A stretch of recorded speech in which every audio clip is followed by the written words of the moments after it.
Hello and welcome, chess fans and enthusiasts. My name is Rafi Chowdhury, and today I am going to be making another video showing you guys the chess 7-move checkmate. How to checkmate someone in 7 moves, and most importantly, how to not fall for this move, this checkmate.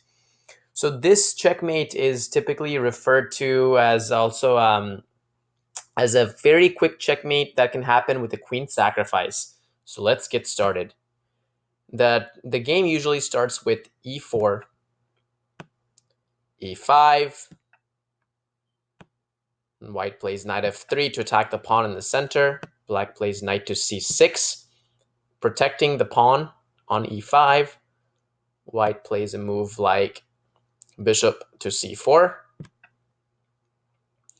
Black will typically play a move like d6 to further protect the pawn and to open up his own bishop on the queen side. And here white will typically play a move like knight to c3, developing another knight and controlling the center more. And here it seems like a very logical move and a move that makes perfect sense. Black plays the move bishop to g4, which pins the knight to the queen, meaning the knight cannot move anymore, and develops a bishop. Looks like it could be a good move, but there is a crazy sacrifice and a crazy surprise here that white could potentially fall for.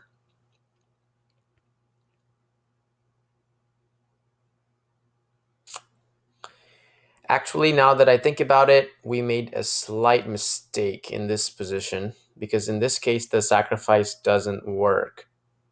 I'll just show you guys anyway. Actually, let's just go back and let's just redo that move.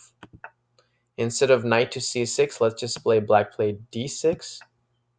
White plays bishop to c4, developing a bishop. And black at this point plays a move like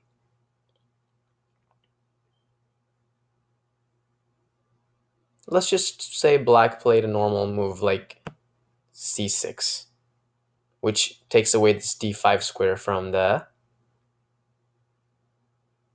bishop or any potential white knight in the future.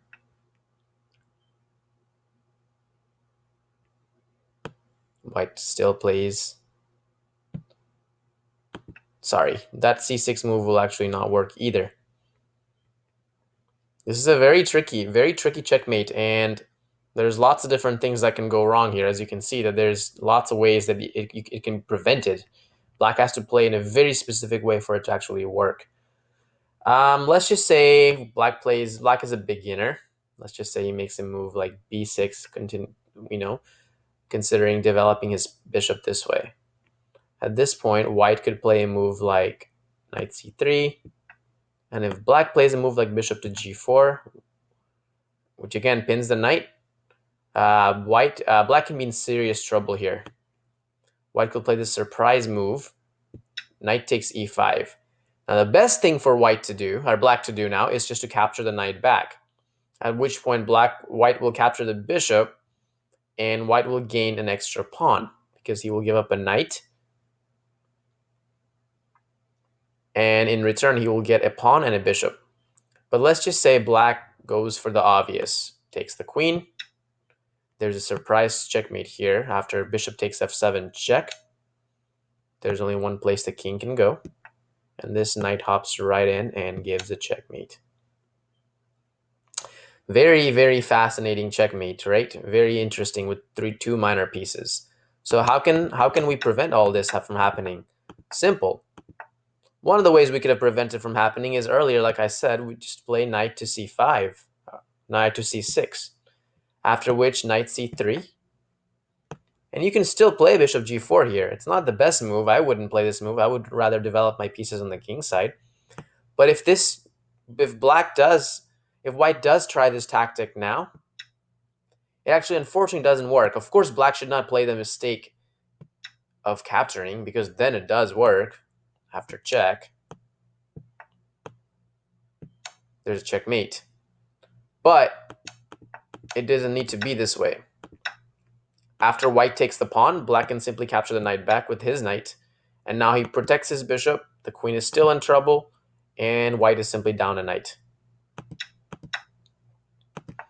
Another way, obviously, that black could have prevented this from happening is instead just developing normally and attacking the pawn in the center with knight to f6, which attacks the pawn. After knight c3, black simply plays a move like bishop to e7, and there's no threats anymore of this kind of stuff. In fact, even if black did play the move, instead of playing bishop e7, even if he did play this move bishop to g4, actually in that position, it would definitely work. If black plays bishop g4, knight takes e5, and in fact, no, it doesn't work. If black plays bishop g4 now, white cannot play this anymore.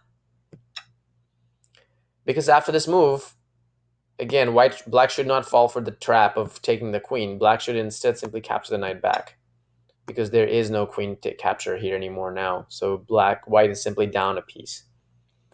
So that's pretty much it. It's called the 7-move checkmate in chess. If you guys have any questions about this checkmate, feel free to leave the questions below in the comments. And I look forward to seeing you guys in my next video. Thank you so much.